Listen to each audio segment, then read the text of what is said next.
Okay, let's take a look at some memory palace training. So, how do you make your memory palaces a lot better and improve your memory and be more mindful and create focus and just have an amazing brain while you're doing that? Well, this video is for you.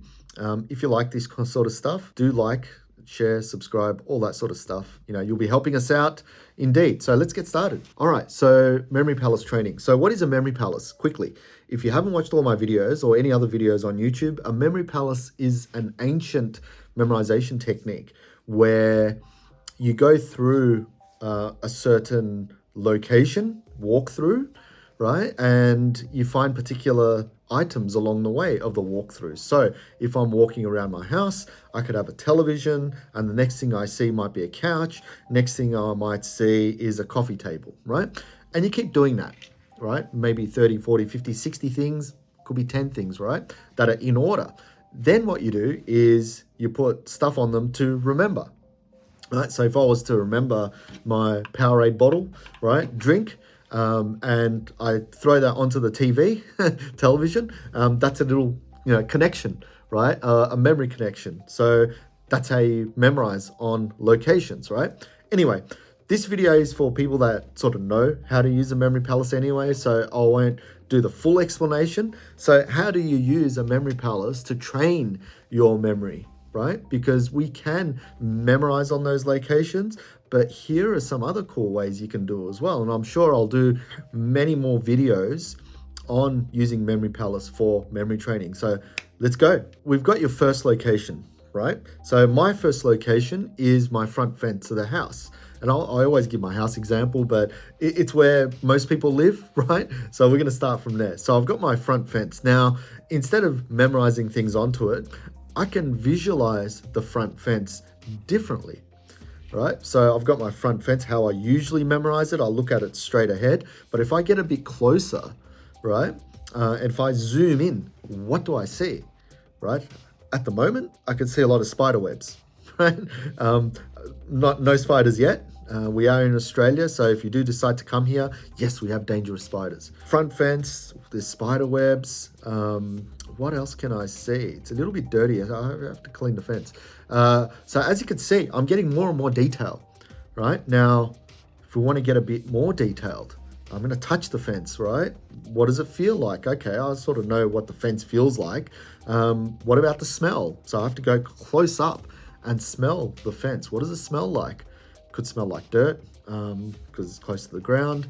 I don't know, right? But I can picture, I can actually smell stuff, right? Because your brain doesn't know what's real and what's not. So I can smell whatever, right? I can totally make it up. Doesn't matter, right? I'm just trying to make it more memorable. Because if you can make your locations more memorable, what's going to happen is next time you use them, you're going to memorize the items or whatever you're trying to memorize a lot better because your locations are memorable. I see, maybe I'm going to taste the fence next, right?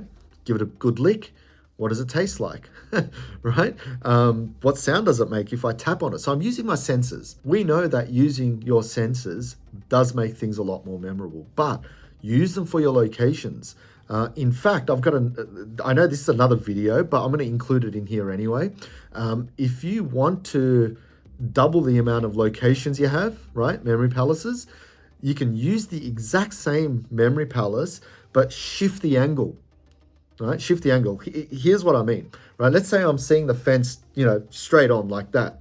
If I see the fence more towards, say, 90 odd degrees, maybe 80 degrees, and I see it like this, now that becomes almost like a different location, right? So if I memorize something on the fence this way, and I memorize something on the fence this way, right?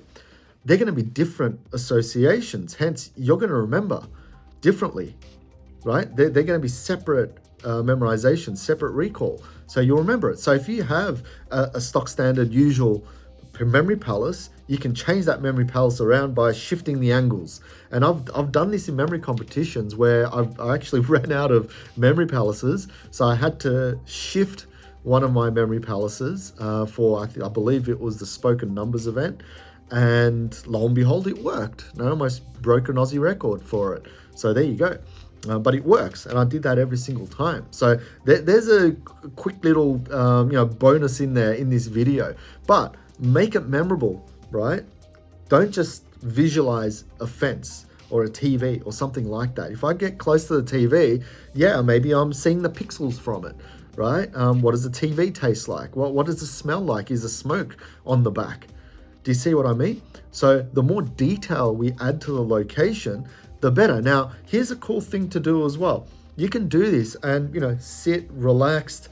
Let's say you've got a good 5-10 minutes, 20 minutes even. You're using your meditation time to just close your eyes and go through your locations as slow as you can, using your senses. And by the time you get to, say, the 10th location, if it's taking you a minute, 2 minutes, my goodness, you've had an amazing run of, meditation, so to speak, or relaxation, because what you're also trying to focus on is your breathing. So you're relaxing, you're breathing, you're focusing on these locations. And guess what? Next time you use these locations, you're going to remember a lot faster because the locations will come to you quicker. So there you go. That's a little bit of Memory Palace training for you. Also, a little bonus tip on how to create more locations from the same location. Just change the angle. And if you have any more questions on this particular topic, just write it down or message me. I'm happy to help you. If you want to work with me, I've got a link down below as well. I do currently have a waiting list, but we'll see how you go anyway. All the best, and I'll see you in the next video. Cheers.